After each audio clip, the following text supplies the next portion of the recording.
Shalom Bapak Ibu Saudara-saudari di dalam nama Tuhan Yesus.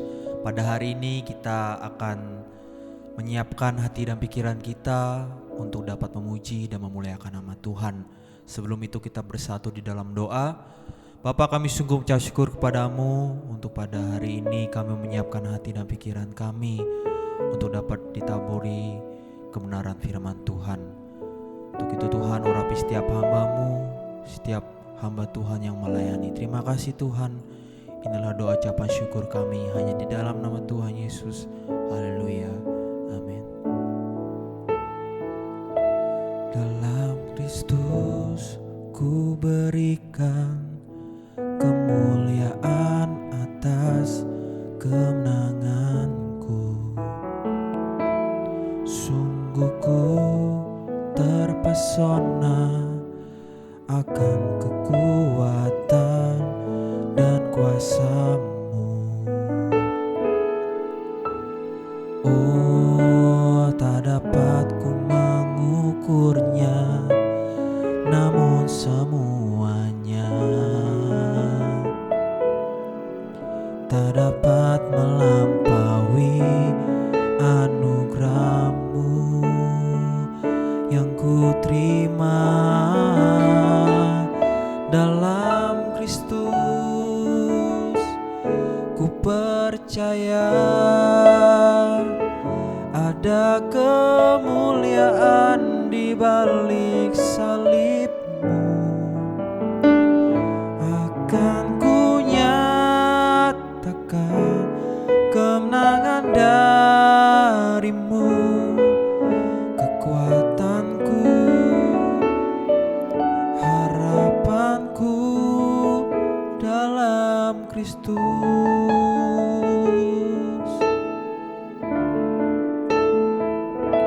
Dalam Kristus ku berikan kemuliaan atas kemenanganku. Sungguh ku terpesona atas kekuatan dan kuasa-Mu. Oh, tak dapat ku mengukurnya, namun semuanya tak dapat melampaui anugerah-Mu yang ku terima dalam Kristus. Ku percaya ada kemuliaan di balik salib-Mu.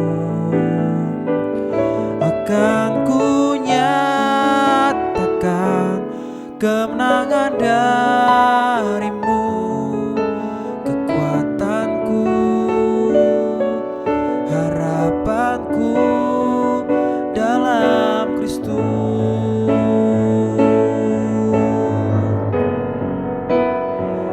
Dalam Kristus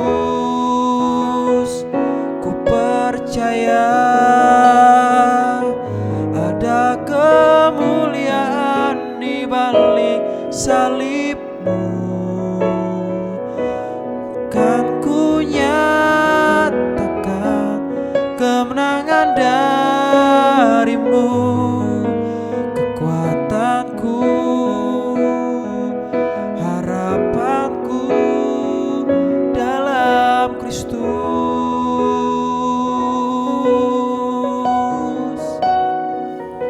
Kami sembah Engkau Tuhan, haleluya.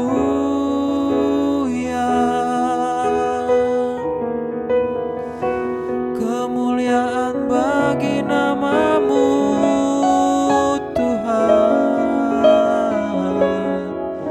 Terima kasih, terima kasih Tuhan, haleluya.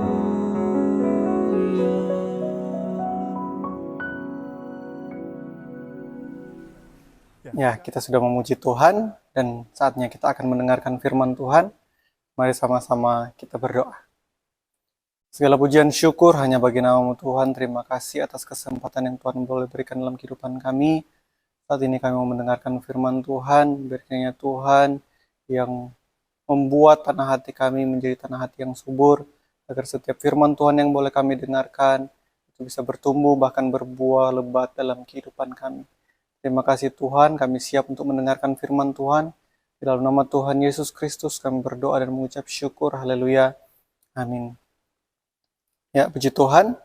Bapak Ibu Saudara-saudari, kita pada malam hari ini kita akan mendengarkan firman Tuhan yang saya ambil di dalam Markus pasal yang ke-12 ayat 35 sampai ayat yang ke-37. Kita akan membaca ayatnya. Saya akan membacakannya. Lalu memberikan judul perikop yaitu hubungan antara Yesus dan Daud. 35. Pada suatu kali ketika Yesus mengajar di Bait Allah, Ia berkata bagaimana ahli-ahli Taurat dapat mengatakan bahwa Mesias adalah anak Daud. Daud sendiri oleh pimpinan Roh Kudus berkata, Tuhan telah berfirman kepada Tuanku, duduklah di sebelah kananku sampai musuh-musuhmu kutaruh di bawah kakimu. Daud sendiri menyebut dia tuannya. Bagaimana mungkin ia anaknya pula? Orang banyak yang besar jumlahnya mendengarkan dia dengan penuh minat. Ya, puji Tuhan, Bapak Ibu Saudara-saudari, pada malam hari ini saya akan memberikan judul firman Tuhan yaitu siapakah Yesus atau siapakah Mesias? Ya, Markus pasal yang ke-12 ayat 35 sampai yang ke-37 ini adalah hal yang berkaitan dengan identitas Mesias dan bagaimana orang Yahudi pada zaman Yesus waktu itu memahami tentang nubuatan Mesias pada perjanjian lama. Dan perikop ini diawali dengan Yesus bertanya kepada orang banyak, para ahli Taurat dan para pemuka-pemuka agama, mengatakan bagaimana atau mengapa mereka mengatakan bahwa Mesias adalah anak Daud. Dan ia mengutip di dalam Mazmur pasal yang ke-10 ayat 110 ayat yang pertama, di mana Raja Daud sendiri dalam Mazmur tersebut mengatakan bahwa demikianlah firman Tuhan kepada Tuanku. Gitu. Jadi Daud sendiri menyebut bahwa Mesias sebagai Tuannya. Jadi mengatakan Tuhan berfirman kepada Tuanku, duduk di sebelah kananku. Yesus kemudian bertanya, jika Daud sendiri menyebut dia Tuhan, ya, bagaimana mungkin ia adalah anaknya? Yang melatar belakangi pertanyaan ini adalah sebuah pengharapan mesianik orang Yahudi. Apa yang mereka harapkan tentang Mesias? Orang Yahudi pada waktu itu mengharapkan Mesias sebagai keturunan Daud, seorang raja gitu ya, seorang raja manusia yang akan memulihkan kerajaan Israel pada waktu itu. Jadi mereka mengharapkan Mesias yang memulihkan kerajaan Israel secara politik. Karena kenapa? Karena mereka memahami Mesias sebagai sosok manusia tapi sangat diurapi dan kuat. Jadi mereka secara harfiah mengatakan bahwa ini adalah seorang anak Daud atau keturunan Daud. Kira-kira mereka berharap Mesias sama seperti Raja Daud pada zamannya gitu ya, yang membawa banyak kemenangan bagi bangsa Israel. Dan Yesus menentang pola pikir yang sempit orang-orang zaman itu, yang mengharapkan Mesias hanya sebagai raja duniawi gitu ya, dan seorang pemimpin politik yang akan memulihkan kerajaan Israel dari penjajahan Romawi pada waktu itu. Tapi Yesus ingin mereka melihat lebih jauh bahwa Mesias adalah lebih dari sekedar keturunan Daud. Dia adalah Tuhan itu sendiri yang datang dalam rupa manusia. Lalu Yesus memberikan pemahaman yang sebenarnya tentang Mesias. Dan Yesus sendiri, kalau kita lihat, Yesus sendiri tidak menyangkal bahwa Mesias berasal dari keturunan Daud, melainkan Yesus memperluas pengertian tentang itu. Ya. Yesus menjelaskan pemahaman tentang Mesias yang bukan hanya semata-mata membawa kebebasan politik dan duniawi, melainkan menunjukkan bahwa Mesias lebih dari sekedar anak Daud. Ia juga Tuhan menurut Daud, yang artinya memiliki otoritas ilahi, seperti yang dikatakan di dalam Mazmur pasal 110 ayat yang pertama. yang dikutip oleh Yesus sebagai dasar argumen untuk menjelaskan soal Mesias. Ya, Mazmur 110 ini adalah sebuah mazmur mesianik yang sangat dihormati dan dianggap ditulis sendiri oleh Raja Daud. Dan dalam mazmur itu, Daud menyebut bahwa Mesias sebagai Tuanku. Gitu. Kalau dalam bahasa Ibrani itu dipakai dengan kata Adoni atau Adonai. Dan dalam tradisi Yahudi, kata Adoni atau Adonai ini dipakai sebagai kata ganti Allah, yaitu YHWH. Yang menunjukkan bahwa betapa superioritas seorang Mesias ini bagi Daud sendiri yang sebenarnya merujuk kepada Yesus. Tapi kalau kita perhatikan sebenarnya ada faktor lain yang melatar belakangi dialog atau tanya jawab ini. Dan faktor lain itu adalah konflik antara Yesus, ahli Taurat, dan para pemimpin-pemimpin agama pada waktu itu. Jadi dialog atau debat ini terjadi di Bait Allah, yang adalah minggu-minggu terakhir sebelum penyalipan Yesus. Sehingga dialog ini sebenarnya ada hal yang melatar belakangi di mana mereka bertujuan untuk mencari kesalahan dan menjatuhkan Yesus. Agar apa? Agar mereka mempunyai alasan untuk menyalibkan Yesus. Tapi kalau kita melihat sebaliknya, Yesus menunjukkan pemahaman teologis yang lebih mendalam tentang Mesias tersebut. Apa yang kita bisa pelajari dari hal ini? Ya, yang pertama adalah jangan membatasi Tuhan dengan cara berpikir kita. Mesias bukan sekedar keturunan Daud. Orang Yahudi memahami Mesias secara garis keturunan. Seseorang dari garis keturunan Raja Daud atau dari darah daging Daud. Tapi Yesus mengungkapkan bahwa Mesias bukan hanya sekedar manusia, melainkan dia juga adalah Tuhan. Yang dimana Daud sendiri melalui pimpinan Roh Kudus menyebut bahwa Mesias adalah Tuanku dalam Mazmur 110 tadi. Ya. Yang menunjukkan bahwa Mesias memiliki otoritas ilahi yang lebih tinggi daripada Daud sendiri. Ya. Jadi dalam hal ini jangan batasi Tuhan dalam cara berpikir kita. Kenapa? Karena Allah sendiri bekerja di luar logika dan rencana manusia. Ia tidak hanya memenuhi harapan kita, tetapi melampaui semua harapan kita. Berapa banyak orang hari ini gitu ya, yang mengagumi Yesus hanya sebagai guru moral gitu, atau pemimpin yang bijak dalam kepemimpinannya. Tapi Yesus ingin kita lebih mengenalnya, mengenal Tuhan Yesus lebih daripada seorang guru moral atau pemimpin yang bijak. Karena Yesus adalah lebih dari itu. Dia adalah Tuhan yang punya kuasa atas kehidupan kita. Sehingga jangan sampai kita membatasi Tuhan dengan cara berpikir kita. Ya, Yesus sendiri menjelaskan kepada orang-orang Yahudi, pemimpin-pemimpin agama pada waktu itu, ahli-ahli Taurat pada waktu itu, untuk mereka berpikir kembali tentang Mesias. Dan Mesias yang mereka pikirkan sebenarnya lebih daripada itu. Nah, yang kedua adalah jangan batasi Tuhan dengan ekspektasi kita. Nah, kalau kita melihat dalam Markus 12 ayat 35-37, terlihat di sana bagaimana Yesus menentang para ahli Taurat dan pemimpin agama yang berpikir bahwa mereka sudah tahu segalanya tentang Mesias. Ia kembali membuka mata mereka bahwa Mesias bukan hanya untuk kemenangan politik, tapi untuk kebebasan atau pembebasan rohani dan keselamatan yang kekal. Jadi kita melihat bahwa jangan batasi Tuhan dengan ekspektasi kita. Kadang kita ingin Tuhan bertindak sesuai rencana kita, cepat menjawab doa kita, memberi jalan yang mulus untuk kita gitu ya, atau membuat hidup kita lebih gampang gitu. Tapi Yesus datang dengan cara yang berbeda.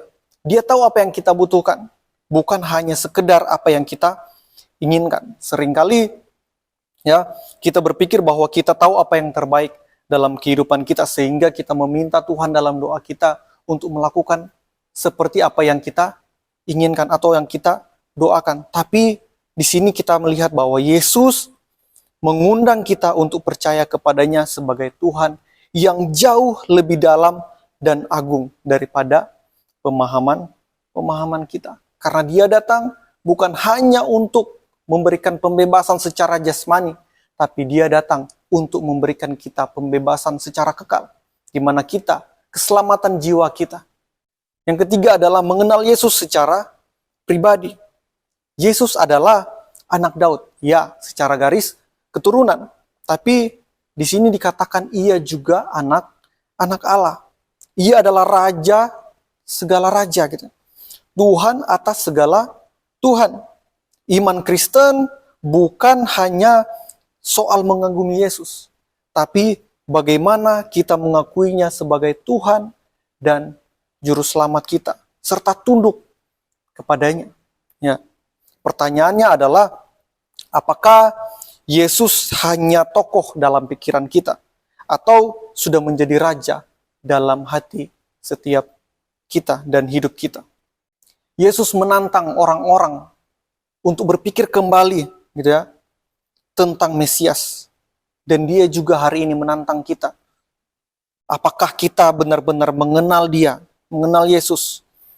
Yang perlu kita ingat adalah iman bukan hanya soal kita hafal ayat, kita mengikuti seremonial ibadah Kristen, gitu ya, atau kita sering ikut persekutuan doa, ya. Tapi soal hubungan pribadi dan pengenalan tentang Yesus yang adalah Tuhan, Raja, dan Juru Selamat kita. Bagaimana iman Kristen kita saat ini? Apakah kita mengukur iman Kristen kita hanya dengan bagaimana kita beribadah, bagaimana kita sering berdoa, atau kita sering ikut persekutuan-persekutuan doa? Atau kita benar-benar memahami soal Tuhan Yesus, di mana hubungan pribadi dan pengenalan tentang Yesus yang adalah Tuhan, Raja, dan Juru Selamat kita. Yesus tidak hanya datang untuk menjawab kebutuhan kita yang sementara, tetapi Yesus datang untuk menjawab kebutuhan kita yang paling kita butuhkan, yaitu untuk menyelamatkan kita dari dosa, untuk menebus kita dari kuasa dosa, gitu ya. Jadi melalui pertanyaan yang sederhana di dalam Markus pasal yang ke-12 ayat 37, ya, jika yang Tuhan Yesus sampaikan, Daud sendiri menyebut Dia tuannya, bagaimana mungkin Ia anaknya pula? Dalam hal ini, Yesus mengundang kita untuk mengenalnya lebih dalam, bukan hanya sebagai anak Daud, tetapi sebagai Tuhan dan Juru Selamat kita. Amin. Mari sama-sama kita berdoa. Segala pujian syukur hanya bagi nama-Mu Tuhan. Terima kasih untuk kebenaran firman Tuhan yang boleh kami dengarkan pada saat ini. Biar kiranya Roh Kudus-Mu memampukan kami untuk kami makin percaya kepadamu Tuhan. Memahami Mesias, Yesus Sang Juru Selamat dengan benar. Dan bukan hanya sebagai pemenuh keinginan kami, tetapi kami percaya bahwa Yesus Sang Mesias memenuhi segala kebutuhan kami teristimewa, menyelamatkan kami dari lumpur dosa, dan memberikan keselamatan yang kekal bagi kami. Terima kasih atas kebenaran firman-Mu.